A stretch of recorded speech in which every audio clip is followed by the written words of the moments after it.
मैं यकीन से अर्ज कर रहा हूँ कि मेरी किसी खान बहादुर से बीच नहीं रही। हाँ, अलबत्ता वो मुनव्वर और रंगीले के साथ 2-4 मरतबा यहाँ हाजिर। पाकिस्तान फिल्म इंडस्ट्री के टॉप कॉमेडियंस में मुनव्वर ज़रीफ, रंगीला, लहरी और नन्ना शामिल थे। इन कॉमेडियंस ने स्क्रीन पर मिजाह के ऐसे करिश्मे दिखाए कि लोग अशश कर उठे। फिल्मी शायकीन मिजाह के एतबार से इन्हीं बड़े नामों को जानती है। ताहम इंडस्ट्री में एक कॉमेडियन ऐसा भी था जिसने 1200 फिल्मों में अदाकारी के जौहर दिखाए, लेकिन उसके हिस्से में शोहरत न आ सकी। उस कॉमेडियन का नाम चक्रम था। चक्रम ने किस तरह अपने फिल्मी सफर का आगाज किया, किस फिल्म से उन्हें पहचान मिली, जिंदगी के आखिरी अयाम किस तकलीफ में गुजारे, किस तरह गुमनामी की हालत में उनकी वफात हुई, ये सब कुछ हम बताएंगे आज की इस वीडियो में।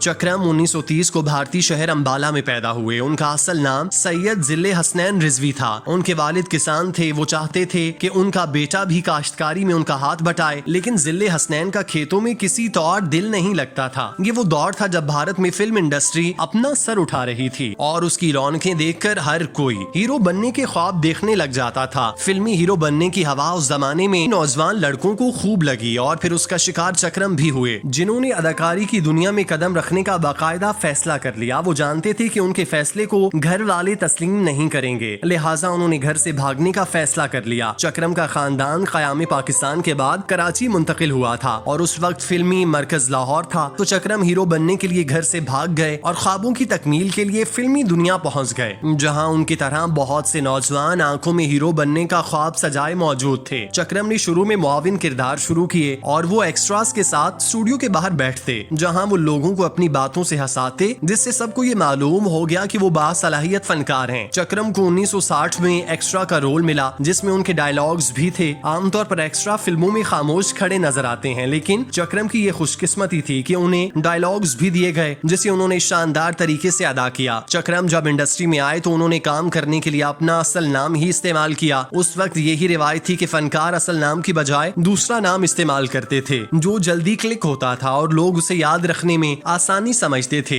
लेकिन चक्रम के पास उस वक्त ऐसा कोई नाम नहीं था। 60 की दिहाई में लाजवाल फिल्म 11 नाल बहारा रिलीज हुई, जिसकी कास्ट में चक्रम भी शामिल थे। इसी साल भारत में फिल्म मिस्टर चक्रम रिलीज हुई, जिसने खूब बिजनेस किया। तो डायरेक्टर ने जिले हसनैन को फिल्म में चक्रम का नाम दे दिया, जो उनके किरदार से खूब मैच हुआ। उन्होंने चक्रम के किरदार में मुतासिर कुन अदाकारी की, जिसके बायस वो देखने वालों के दिल में अपनी जगह बना गए। इस फिल्म के बाद लोग उन्हें असल नाम की बजाय चक्रम से याद करने लगे, जिस पर उन्होंने चक्रम को अपनी जात का हिस्सा बना लिया। इस फिल्म के बाद चक्रम ने 70 और 80 की दिहाई तक मुसलसल फिल्मों में काम किया और वो मेन रोल तो ना कर सके, अलबत्ता साइड रोल्स में वो बार बार स्क्रीन की जीनत बनते रहे। कॉमेडी पर अबूर होने की वजह से उनकी अहमियत में मजीद इजाफा होता गया। उनके काम को मद्देनजर रखते हुए मारूफ हिदायतकार शबाब किरानवी ने अपनी फिल्म ये जमाना और है मैं उन्हें कास्ट किया और उन्हें मुंशी का किरदार दिया, जिससे अदा करके वो इंडस्ट्री में अमर हो गए। कहा जाता है कि उस किरदार के बाद लोग चक्रम को भूल गए और उनके ज़हनो दिल पर मुंशी छवारा छा गया। चक्रम ने 1200 से जायद फिल्मों में अदाकारी के जौहर दिखाए, जो बिलाशुबा उनके बासलाहियत फनकार होने का सबसे बड़ा सबूत है। डायरेक्टर्स उनकी मकबूलियत और काम को देखते हुए उन्हें फिल्मों में कास्ट करते और वो अपने काम से ये साबित करते कि वो किस दर्जे के फनकार हैं।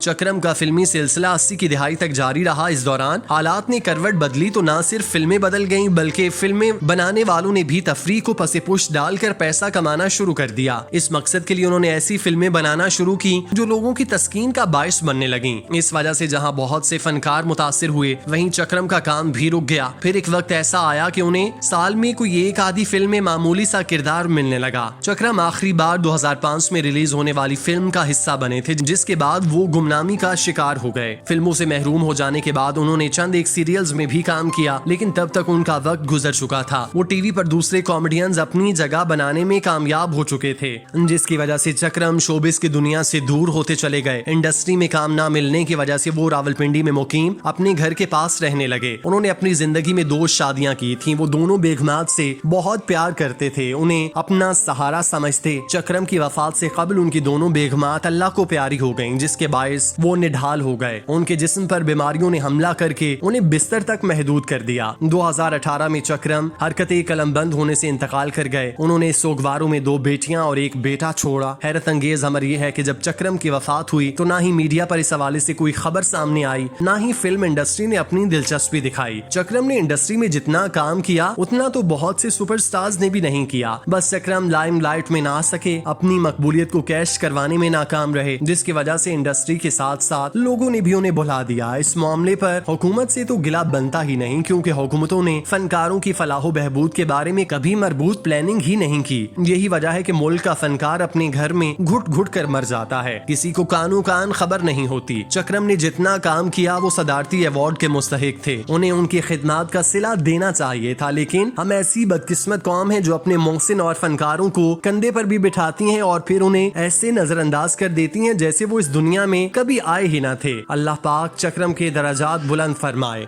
आमीन। मैं यकीन कर रहा हूँ कि मेरी किसी खान बहादुर से दी छिनी रहेगी। हाँ, अलबत्ता वो मुनव्वर और रंगीले के साथ 2-4 मरतबा यहाँ हाजिर